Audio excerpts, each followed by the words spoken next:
friends and colleagues, if you haven't already heard it, you will in the period ahead as you get along with the job of rebuilding Christchurch, and it will be this response.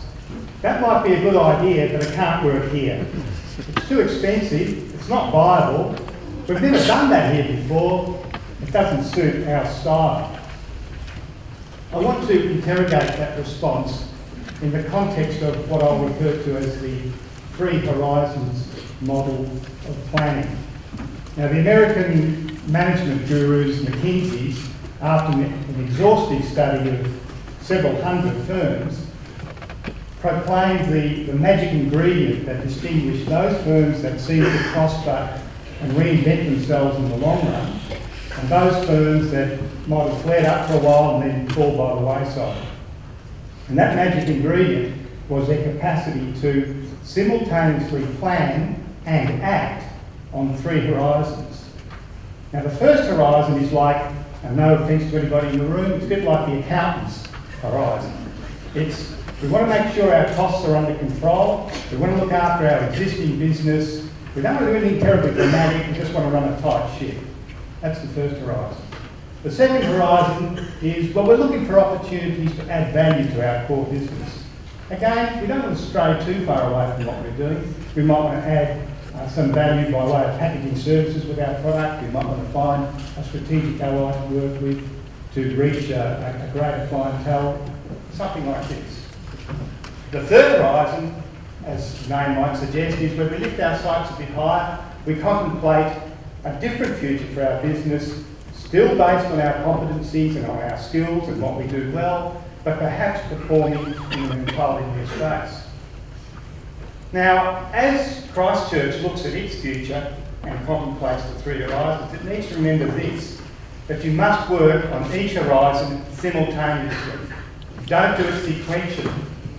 The firm that's concentrated on the first horizon will inevitably be overtaken by innovative competitors. The firms that are up in blue sky land will lose touch with their day-to-day clientele, and they too will fall prey to competitors.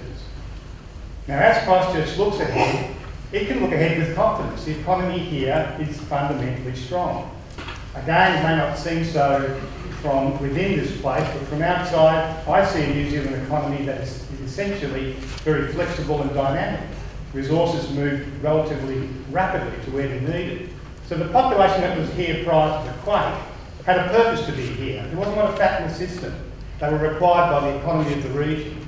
And whilst there might have been some people leave, as long as the economic drivers are strong, they'll come back. And there's every reason to believe that the economy is strong.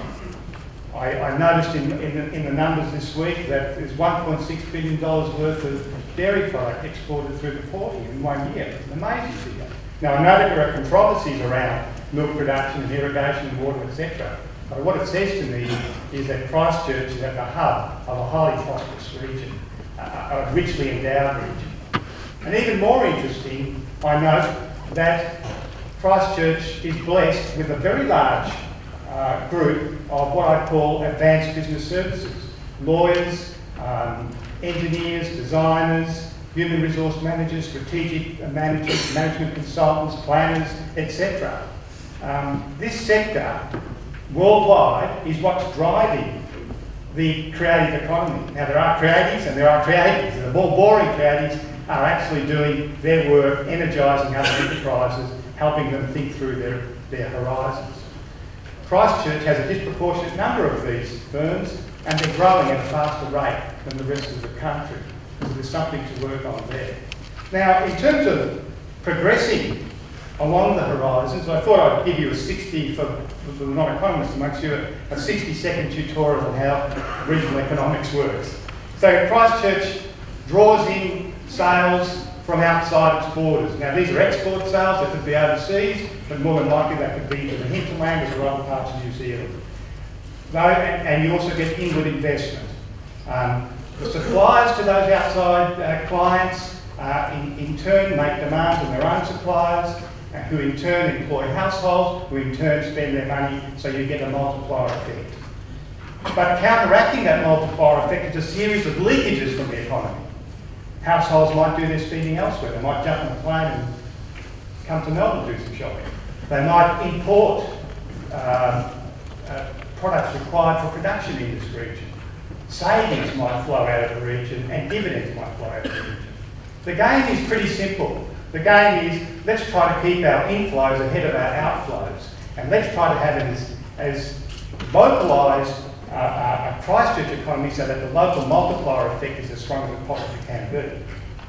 Now, the capacity to do that depends essentially on four things: the innovation capacity of the economy, the skills in the economy, the infrastructure, and the leadership.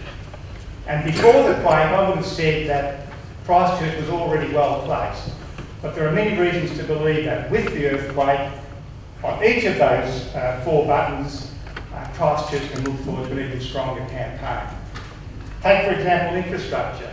The international evidence shows that those communities that have suffered natural disasters have tended to grow their collective income cake faster, other things being equal, partly because of the stimulatory effect of reconstruction, but also because the infrastructure that's rebuilt or reinstated is often to a higher standard and can support more productive activity. In terms of innovation, the process of actually dealing with adversity and solving problems can create knowledge of commercial value. I noted in my research that the LA Times reported that American engineers are already looking to Christchurch for insights into what to do with rigid concrete frame building and how to reinforce them. Skills are upgraded as a result of exposure to new challenges, and leadership can be elevated as well. The establishment of SARA probably is something that wouldn't have been contemplated in many, many years, but it might provide models which will leave a legacy for the community to enable it to progress the three horizons better. So I say that after the quake, the Christchurch economy will emerge better equipped, better skilled, and still more innovative. And so when you get that response, that might be a good idea, but it won't work here. It's too expensive. It couldn't be viable. It's not the way we do things. Your response might be, look, we don't disagree. You're just working to a different horizon. Why don't we work together to rebuild the Christchurch economy? Thank you.